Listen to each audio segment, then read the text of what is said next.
नमस्कार दोस्तों, बहुत बहुत स्वागत है आपका चैनल में। आज हम बात करते हैं तुलसी के पौधे की।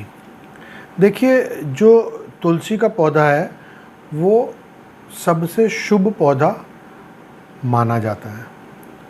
हैप्पीनेस, प्रॉस्पेरिटी, वेल्थ सब कुछ देने की कैपेसिटी तुलसी माता में मानी जाती है। अब किस डायरेक्शन में वास्तु के अकॉर्डिंग तुलसी माता को स्थापित करना चाहिए वो हम बात करेंगे और उससे हमें क्या फ़ायदा हो सकता है। देखिए, आप तुलसी माता को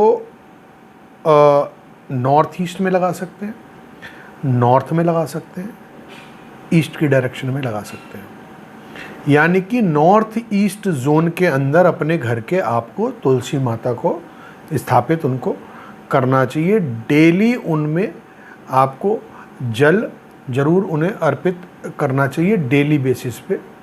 इसमें बिल्कुल भी कोई कोताही ना करें तो बेहतर है। उसको सूखने बिल्कुल भी ना दें। वो बहुत प्रॉस्पेरिटी देने की कैपेसिटी रखती है। अगर आप रोज़ तुलसी की सेवा करते हैं तो लाइफ में आपको बहुत हैप्पीनेस, वेल्थ, अबंडेंस, प्रॉस्पेरिटी ये सारे मिलने के चांसेस बहुत बढ़ जाते हैं। एक चीज़ और देखने की है कि तुलसी माँ अगर आप नॉर्थ ईस्ट जोन में लगाते हैं और नॉर्थ ईस्ट जोन में कोई वास्तु दोष है तो वो उस दोष की नेगेटिविटी को दूर करने के लिए भी उनकी कैपेसिटी को माना जाता है। वो नेगेटिविटी को दूर कर सकती हैं और उस दोष की निवारण भी कुछ हद तक वो कर सकती हैं। अगर सपोज़ करिए नॉर्थ ईस्ट में किचन आ जाता है तो नॉर्थ ईस्ट जो है वो जल की डायरेक्शन है। अब जल की डायरेक्शन में जब अग्नि आ गई, यानी कि अग्नि मतलब किचन आ गई, तो वहाँ पर एक डिसबैलेंस क्रिएट हो जाता है जो नॉर्थ ईस्ट के लिए ठीक नहीं होता। अब चूँकि नॉर्थ ईस्ट गिवर डायरेक्शन है, जल की डायरेक्शन है, ठंडी डायरेक्शन है, वहाँ पर अग्नि आ गई तो आप ऐसी स्थिति में भी, ऐसी पोजीशन में भी आप अगर नॉर्थ ईस्ट जोन में तुलसी माता को स्थापित करते हैं तो बहुत हद तक वो पॉजिटिविटी क्रिएट करती हैं और नॉर्थ ईस्ट जोन के जो वास्तु दोष हैं उन्हें ख़त्म करने की बहुत हद तक कैपेसिटी रखती हैं।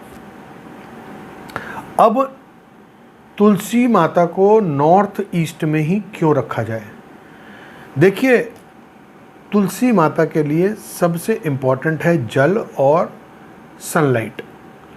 तो जो जल की डायरेक्शन है नॉर्थ ईस्ट, इसलिए आपको बताया कि उसे नॉर्थ ईस्ट डायरेक्शन में आपको स्थापित करना चाहिए तुलसी के पौधे को। और दूसरा सनलाइट, तो जब सूर्य ईस्ट से उदय होता है तो नॉर्थ ईस्ट जोन में सबसे ज़्यादा सनलाइट सुबह के टाइम होती है और सनलाइट जो है वो बहुत इम्पॉर्टेंट है तुलसी माता के लिए। यानी कि जल आपको रोज़ अर्पित करना है और नॉर्थ ईस्ट में रखना है ताकि सनलाइट उनके ऊपर प्रॉपर आए। दूसरा, अब आप उनकी सेवा नहीं करते हैं या उनमें जल अर्पित नहीं करते हैं किसी कारणवश, तो वो मुरझा ना जाएं, इस चीज़ से आपको हमेशा बचना चाहिए। क्योंकि तुलसी का मुरझाना वो एक शुभ संकेत नहीं होता है। आप उनको हमेशा हरा भरा रखने की कोशिश करिए, उनको हमेशा जल अर्पित करिए, सारे उनकी पूरी रोज़ सेवा आपको ज़रूर करनी चाहिए। अब जो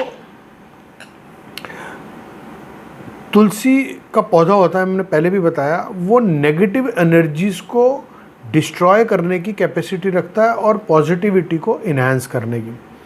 तो तुलसी जो है एक बेसिल प्लांट है, यानी कि आप उस प्लांट को, यानी कि तुलसी माता को आप कभी भी साउथ डायरेक्शन में ना रखें। मंगल की डायरेक्शन में कभी भी तुलसी माता को आपको नहीं रखना चाहिए।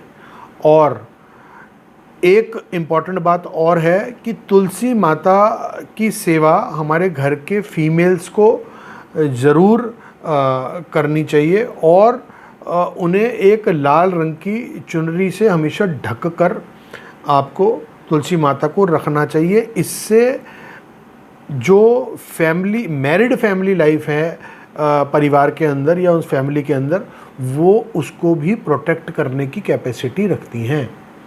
तो फीमेल्स को ज़रूर तुलसी माता की पूजा करनी चाहिए और सारे मेंबर्स को उनकी सेवा करनी चाहिए और उनको लाल चुन्नी से ढक के रखना चाहिए। मैरिड लाइफ को प्रोटेक्ट करने की कैपेसिटी उनको उनमें मानी जाती है। दूसरा, शाम के समय में आपको तुलसी माता के ऊपर ज़रूर एक दिया जलाना चाहिए।